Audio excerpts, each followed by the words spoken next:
Na senga merci mingi. Ya yambo na bande konanga tozala na mboka Amérique. Oto benga ka pays de l'autre ensemble. Baza ebele, baye ko consoler biso. Précisément la Kirceville 63 501. Voilà, Kirceville 63 501. 501. Baye vraiment ko tala ndeko na bango na tango ya pasi. En tout cas na sengi bango merci bande konanga nyonso ya Kirceville na état ya Missouri. Bonjour père, bonsoir bande konanga Kirceville 63 501. Beau s'abonner, tokobalo bosolo et kosi kolabino. Nalobaki papa Emmanuel Teddy a uteko kufela leki na epopre. Nalobaki naza wana pona kotonga te. Ngana le kakana eba bosolo esukola biso. Tokomi awa epa papa Tadi biso pete kotala ye. Nabi ekoki koleka bongo te. Moi ya remerciement parce que toleki en tout cas zalaki inconsolable. Tokoki kolendisa ete mais alobi aleka apesa remerciement na batu nyonso basungaki na musika to pe na pembeni. Alobi na pese parole alobela biso ata momoko pona mokolo mwalelo. En tout cas merci mingi ndeko na ngai. Balobi esika mibali bazali esika batu basangani bolingo zali. Kotala yo koya ko consoler ngai na tango oya pasi. Ezali pambate malgré occupation na yo kasi. Obi tika na ndeko na ngai wana esika zali azana likambo ya monene ko elaki e ko rendre biso visite pe o consoler biso. Ezaka kate pona émission pour mokilie mona. Ya yambo ezana nubolingo oyo la kisi ko longwa. Yango wana. Pona koya kotala ndeko na yo. O to uti epa akoko moko biso to ba africain, to sa ba congolais. Et ndenge mobutu lobaka tata boko, mama moko ekolo boko. Donc to uti sika moko. Ngai na sili kobungisa leki na nga mobali na kombo ya Tendi Mvula Touré. Na Kishasa banda ko benga ye Monsoso. Azali ko sala na DGRK. Azali leki oya landi ngai. Atiki biso na âge ya 35 ans. Après coucou la maman wa boti ngai le 1er juin. Et ça li pratiquement 4 mois et 20 jours de leki oya ngai asili kotika biso na mbola moko na bungisi ya mitu ya mibale. Ndena baki tika ete na leka na émission ya papa. Na senga merci mingi. Ya yambo na bande konanga tozala na mboka Amérique. Oto benga ka pays de l'autre ensemble. Baza ebele, baye ko consoler biso. Précisément la Kirceville 63 501. Voilà, Kirceville 63 501. 501. Baye vraiment ko tala ndeko na bango na tango ya pasi.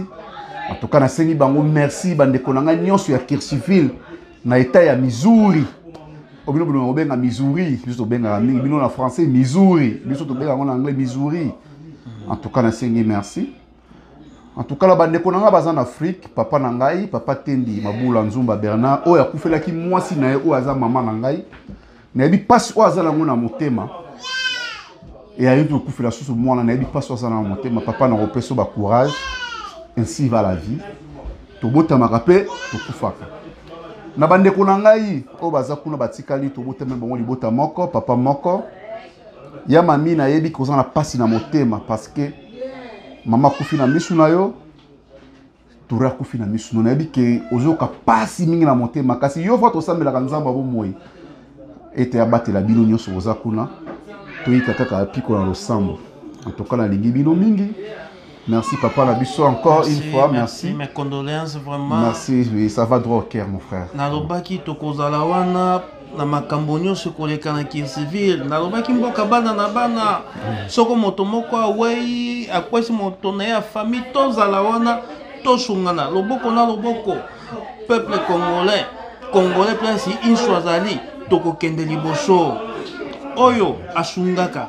Oyo atalaka te na koyebisa bino mokolo yo kozwa okoluka okobenga biso na nzela ya singa molobeli nasali kaka 2 mois na mboka oyo na Kirceville mais tala libota oyo ekotala ngai nasali mbula moko te 2 mois na 2 semaines na mboka oyo ya Kirceville mais tala papa aye tala esika bana na bana mais baza na bolingo toza ini bokoyeba bosolo ekosikola bino mpona lelo le premier 11 2020 tosuki wana bolanda biso na lisolo ya Congo.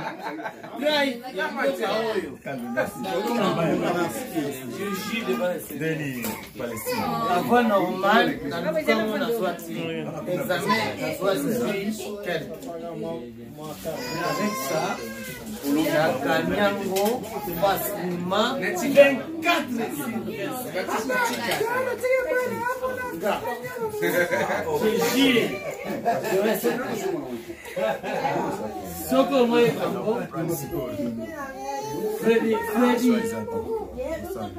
Freddy Nangayo.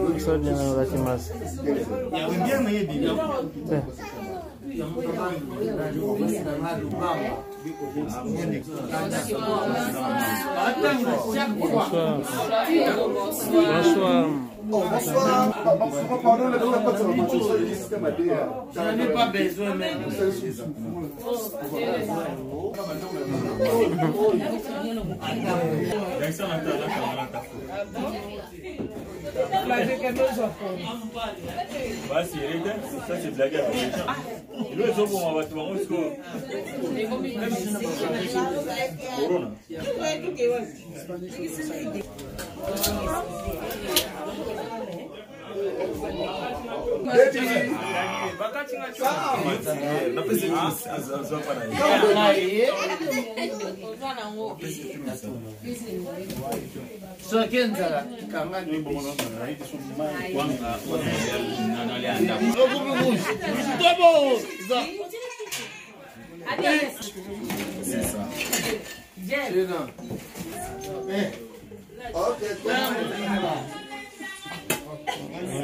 Yango matana